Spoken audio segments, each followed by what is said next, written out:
So, I'm Alice Wood, this is Chris. We are married. I told Alice that they'd asked me to speak on the socialization of children, and she replied, Why would they do that? I explained that I am the international president of Urantia Association. Uh-huh. And that this is the international conference. Uh-huh. So they probably felt like they had to ask me to speak about something. Uh-huh. I told her that there are indeed entire rooms full of people who find me quite impressive. And she just laughed and laughed. Look, I figure if we let him up here by himself, he would just spend a half hour talking about South Park. That is true. So it was best if I intervened. That is also true. So, how do we socialize a child's religious experience? Let's start in the beginning. In the beginning, God created the heavens and the earth. Now the earth was formless and empty, darkness was over the surface of the deep, and the Spirit of God was hovering over the waters. And God said, Let there be light. And there was light. And God said, Let there be a vault between the waters to separate water from water. So God made the vault and separated the water under the vault from the water above it. God called the vault sky. And God said, Let the water under the sky be gathered to one place, and let dry ground appear. And it was so. God called the dry ground land, and the gathered waters he called seas. And God saw that it was good. This is how the Bible begins. Just like a parent, God is creating something out of nothing. And notice how nothingness is represented in this beginning part of the Bible. Nothingness is water. God moved upon the face of the waters. God divided waters from waters to create air. Most, if not all people in this room have a concept of nothingness informed by our knowledge of space. Nothingness is what? It's a cold, dark, empty vacuum of nothing, yes? But that's a relatively new cosmology. For most of humanity's years, nothingness was water, that deep, dangerous abode that'll swallow a man whole. And we've always had nightmare visions of creatures coming out of nothingness to get us, whether it's the aliens of today or the myriad of sea creatures of yore. And nothing will make a man yearn for the sweet, sweet release of nothingness, like raising small children. Wait. Okay, sorry, that's the wrong picture. There. Those are the monstrous children that haunt me in my dreams and keep me from my peaceful slumber. This conference has really made a mistake in asking us to give this presentation because we know absolutely nothing about successfully raising children. Nothing. Nothing at all. We are just out there flailing in the dark seas of parenthood, just trying to keep our heads afloat. You know who they should have asked? Grandparents. Grandparents are great. Grandparents have all kinds of theories and philosophies about raising children, and they are more than willing to share their tips. Grandparents have their acts together. Now, in order to tell a good story, you need a beginning, a middle, and an end, right? Grandparents have that. They know the end of their child-raising epic. They have stories to tell. Parents don't know ends. And endings are important because endings inform which parts of the middle are important and which parts aren't. We're toilet training our youngest child, and we keep hearing this saying. Many people offer, on no college application do they ask if the student is toilet trained or not. The moral of this axiom is either, 1, don't stress this too much. They'll figure out the toilets soon enough on their own time. Or 2, if you don't get this right, you are screwing up your child for their entire life, so you don't even think about college. So no pressure. Jesus, I'm sure, has something to say about raising children that could bring some comfort to us stressed out parents. Your whole afterlife will be more happy and dependable because you spent your first 8 years on a normal and well-regulated home. 8 years. That's a lot, Jesus. By the way, this quote comes from the middle of this section where Jesus is talking to the young John Mark, and he's telling him how great his parents were because they allowed their kid to go running off with a wandering band of heretic outlaws, while criticizing his friend Amos's parents for, not doing that. So I don't know what lesson to take from this lesson, Jesus. I was listening to this Rob Bell speech. He's an evangelical preacher in the United States. And he was talking about a letter that Paul wrote to the Ephesians, where he says, God's purpose in Christ, to be put into effect at the times, when the times reach their fulfillment, is to bring unity to all things in heaven and earth under Christ. But when you break down this sentence in ancient Greek in its original language, things get a little more tricky.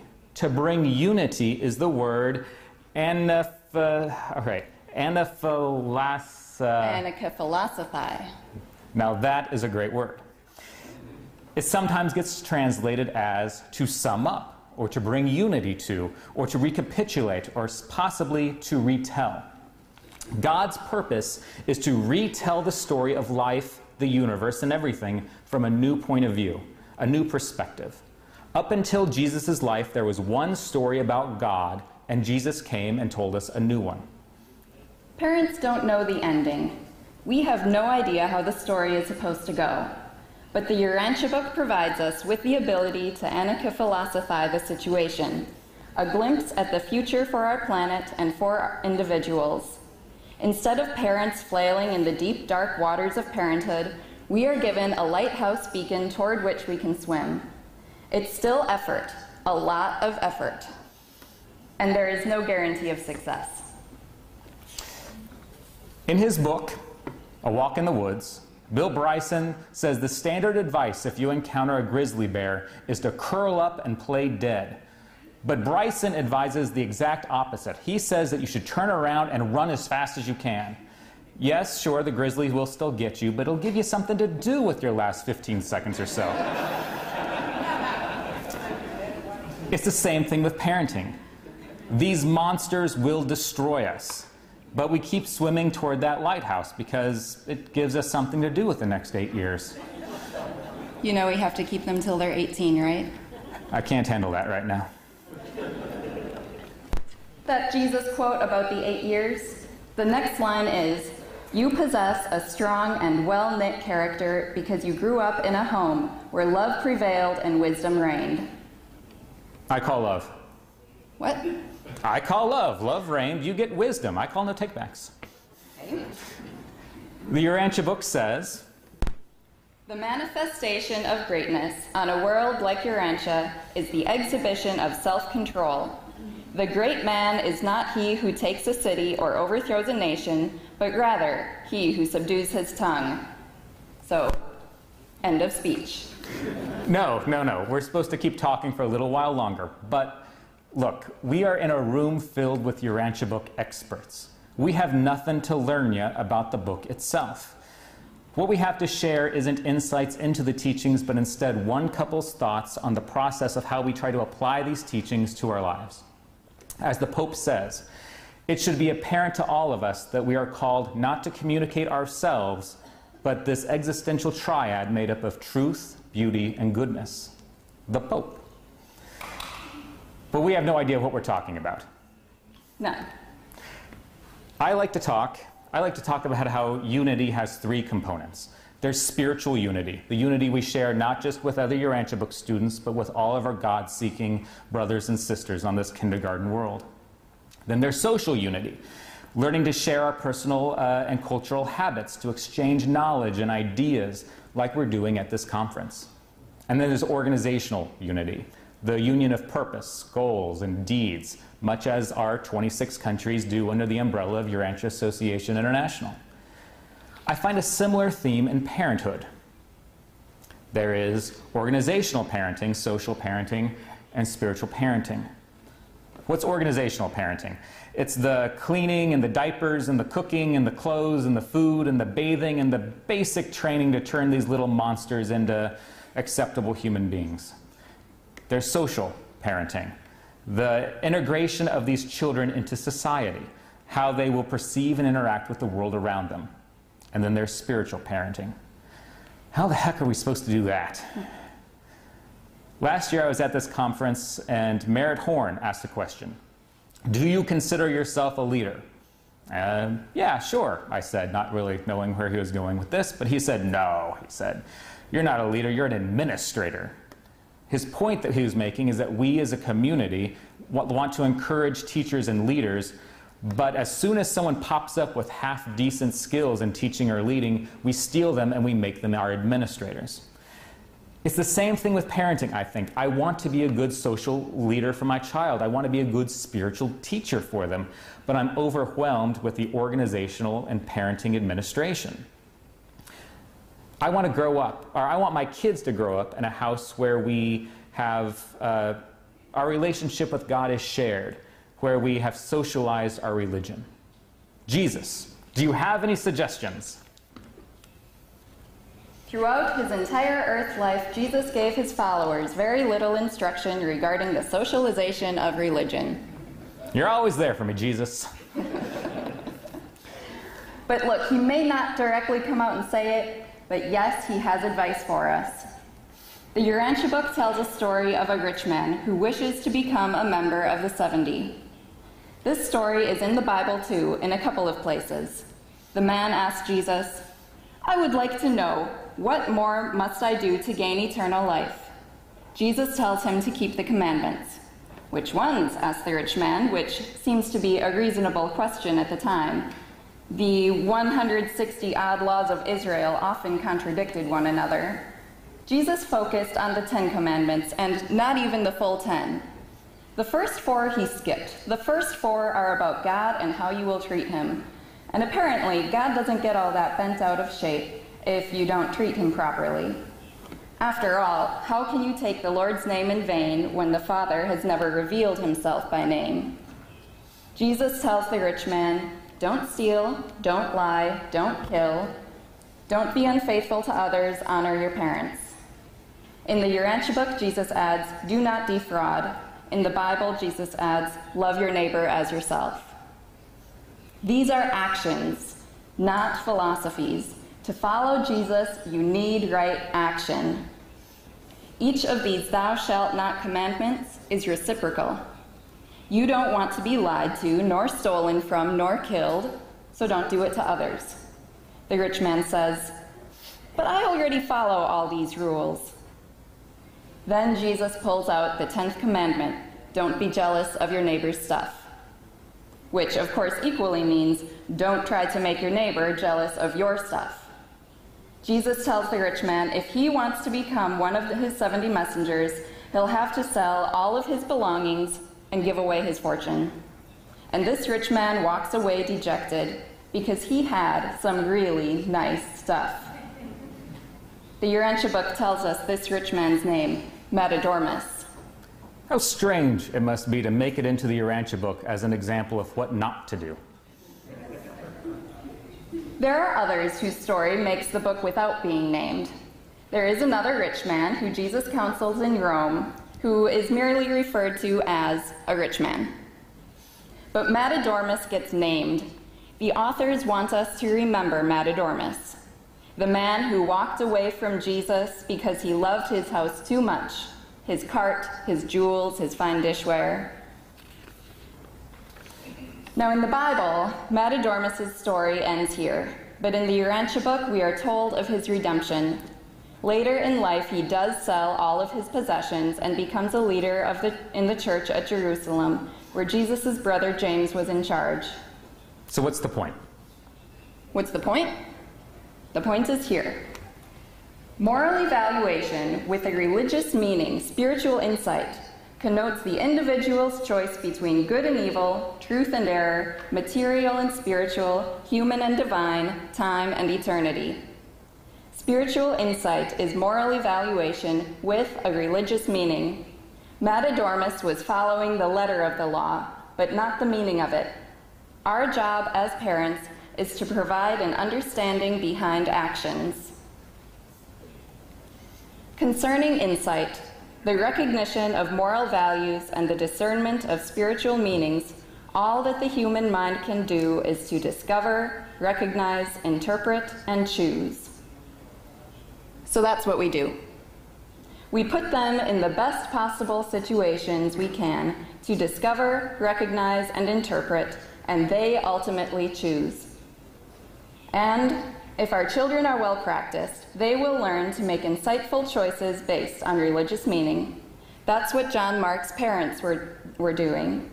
They believed that he was well prepared, and they allowed him to enter a situation in which he would need to practice his own decision-making. The moral values of the universe become intellectual possessions by the exercise of the three basic judgments or choices of the mortal mind. 1. Self-judgment, moral choice. 2. Social judgment, ethical choice. 3. God judgment, religious choice. So there is our progression. Our little kids, they are still stuck in self-judgment, getting ready to make moral choices. We'll guide them through that into social judgment, and then they ultimately dive into God judgment, or not. So we're here to talk about the socialization of religion, the ethical choices. I have no idea how we conquer this. I'm sure some grandparents in the audience might have some ideas, but I want to I want to do this myself. So what does the Urantia book have to tell us? Start here. There must occur an exchange of national and racial literature. Each race must become familiar with the thought of all races. Each nation must know the feelings of all nations. Ignorance breeds suspicion, and suspicion is incompatible with the essential attitude of sympathy and love. The chief inhibitors of growth are prejudice and ignorance. Love is only born of thoroughgoing understanding of your neighbor's motives and sentiments. It is not so important to love all men today as it is that each day you learn to love one more human being. If each day or each week you achieve an understanding of one more of your fellows, and if this is the limit of your ability, then you are certainly socializing and truly spiritualizing your personality. So we have to get them out there. Yes. We have to introduce them to as many types of people as possible. Yes. There's a parenting trend today where parents want to shelter their kids from the larger culture, making sure that they only interact with the right kinds of kids and see a certain side of society. And people often nostalgically look back to some point in their culture's history as a time when children did not need sheltering. These times are often characterized by their homogeneity. No. See, Trey Parker and Matt Stone, they're the creators of South Park. Hey! Yes, ha ha ha, yes, South Park.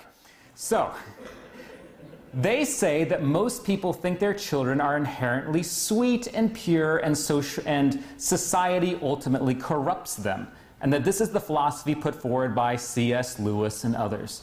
But behind South Park is the philosophy that children are inherently selfish monsters, and it's society that tames them. And here's what the Urantia book says. The modern phrase back to nature is a delusion of ignorance, a belief in the reality of the one-time fictitious golden age. It is society and our children's interactions with it that will ultimately destroy ignorance, prejudice, and lead to understanding, love, spiritual insight, and courage. The Urantia book says that children always respond to the challenge of courage. Youth is ever willing to take up a dare, and every child should early learn to sacrifice. This reminds me of a great quote by Gandhi. That's wonderful. So back to South Park. No, Chris Wood. Gandhi. Gandhi said there are 7 sins that will destroy us, personally and culturally. Wealth without work, pleasure without conscience, science without humanity, knowledge without character, politics without principle, commerce without morality, worship without sacrifice. Some of those sound great. Like wealth without work? Yeah. Like winning the lottery. I'm absolutely in favor of winning the lottery. Knowledge without character. I don't know. I don't think I've ever said to myself, you know what would do me some good right now is some knowledge without character. What about this one? Worship without sacrifice. What does that mean? worship without sacrifice. How often do I want my relationship with God to be easy, on my terms? Hey God, let's hang out together for 20 minutes a day. It's about serving others, brotherhood of man. The way you worship God is to serve others. It's a form of sacrifice. If I do something and I directly benefit, that's not selfless service. If I serve and it only benefits others and I don't get harmed, well, I guess that's a step forward. I'm willing to help others as long as I don't get hurt, right? But would we be willing to do those actions knowing that it's going to hurt? We're going to have to give something up, something valuable. That's the lesson of Matadormus. Material possessions and social status is fine as a tool for getting things done, but they are not an end in themselves. It's not the possession of wealth, but the love of wealth, which is a spirit poison. It's like that saying that it's harder for a rich man to get into heaven than it is to get a needle through the eye of a camel. Wait, what? It's harder for a rich man to get into heaven than it is to get a needle through the eye of a camel. Here, I got a picture. I don't think that's right. No, it makes sense because, it's not impossible, but it takes some concentrated effort. You got to hold that be still. No, dear, I'll explain it to you later. So look, self-judgment, moral choice, social judgment, ethical choice, God judgment, religious choice. Do not take any advice from parents with young children. We haven't reached the end yet. That said, we try to keep the following 4 things in mind when we raise our kids. Influence of family. We are their first concept of God. Our relationship demonstrates the relationship between the Creator Son and Mother Spirit. If we do it right. Domestic and social responsibilities. Have the older ones teach the younger ones. This practice was done in Eden, in Jesus' home, and throughout our ascension career, we will be turning back toward those a step behind us to teach what we have learned. Children should be given a chance to take ownership of what they've learned. Real and imaginary journeys. Yes, we will physically travel, but we go on our own adventures every day. We are all adventurers at heart. That's what drives us forward toward finality. Use this urge that you share with your child to your advantage. Help your child look for opportunities to serve others. Encourage your child to exercise bravery, but don't, I repeat, don't attempt a landing on Divinington. And teamwork, which ultimately is the manifestation of love. Think about that. So there we have it. The story of about socializing children from 2 people lost at sea. Why do we have to do this? What do you mean? Why is it we are required by the universe to have parenting experience? On the first mansion world, we will be judged on our experience as parents, and if it is found lacking, we have to make it up later. Why do we need this? Nothing prepares us for our ascension career quite like parenting. Children teach you about unconditional love. You know that part of the Urantia book where Melchizedek makes a new covenant with Abraham, whereby people just have to have faith and God will do everything else? Having children lets you understand God's side of that. As parents, we're always trying to infuse subliminal messages into everyday activities. Huckleberry, our oldest, has a speech pronunciation issue that we're working on. So I get this book, and it's called A Pig Parade is a Terrible Idea. And it's filled with these popping P sounds, which we're working on with him. And so there we are, and we're reading it, and he's getting into the book. He's enjoying the story, which is essentially a philosophical proposition that a pig parade would not be desirable. And he starts to get this look on his face, like he's just now realizing something. This jerk is trying to learn me something. He's turned our fun book time into learning time. You are such a jerk. I know. But isn't that what the seraphim are doing for us all the time? They're trying to introduce choices and lessons into our lives and waiting for us to get the hint and, grow. And sure, sometimes I think our seraphim are jerks. But because I've got these dumb kids, I understand them a little bit better. And how's this for a thought experiment? You and I, we're pretty good people, right? I suppose. I mean, we're good, we're not great, but we'll probably be counted among the generational wake-up call on the first mansion world, right? Yeah. But if we pull off this whole parenting thing, maybe our kids will receive individual personal wake-ups. Sure. So our kids could have a 400, 500, 600 year head start on us on the mansion worlds. And the parenting commission, we are told, is made up of former Urantians, right? So we have to at least allow for the idea that our children might be sitting on the parental commission judging our parenting experience. Oh, God. This is why I give our kids candy whenever she's not around. So, we have no idea what we're talking about, right? Right. The Urantia book says that the doing of the will of God is nothing more or less than an exhibition of creature willingness to share the inner life with God. So we have shared a little bit of our inner life when it comes to parenting, how we are trying to infuse Urantia book ideals into the administrative ocean, which is everyday parenting. We went looking for the best quote on parenting in the Urantia book. And we read through the Joseph and Mary stuff and the early Jesus stuff and the Adam and Eve stuff.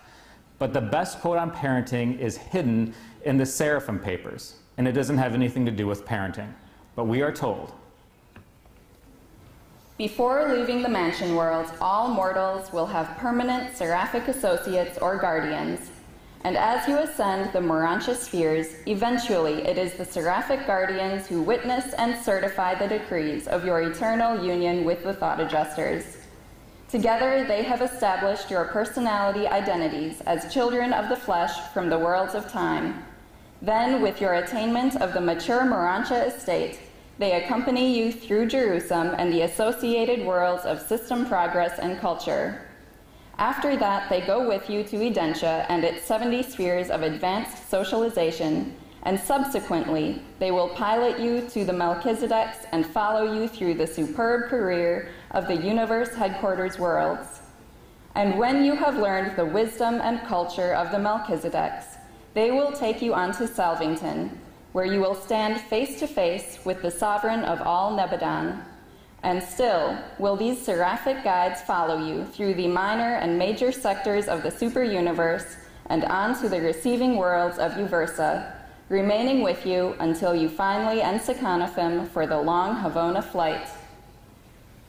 Man and angel may or may not be reunited in eternal service, but wherever seraphic assignment may take them, the seraphim are always in communication with their former wards of the evolutionary worlds, the ascendant mortals of time. The intimate associations and the affectionate attachments of the realms of human origin are never forgotten nor ever completely severed. In the eternal ages, men and angels will cooperate in the divine service as they did in the career of time. oh man. I know. I want to be a seraphim for our kids. Me too. Can we do that? No, I don't think we're allowed to. So, end of speech. No, I've still got more to talk about with South Park and No. water. End of speech. Yes, dear. Thank you.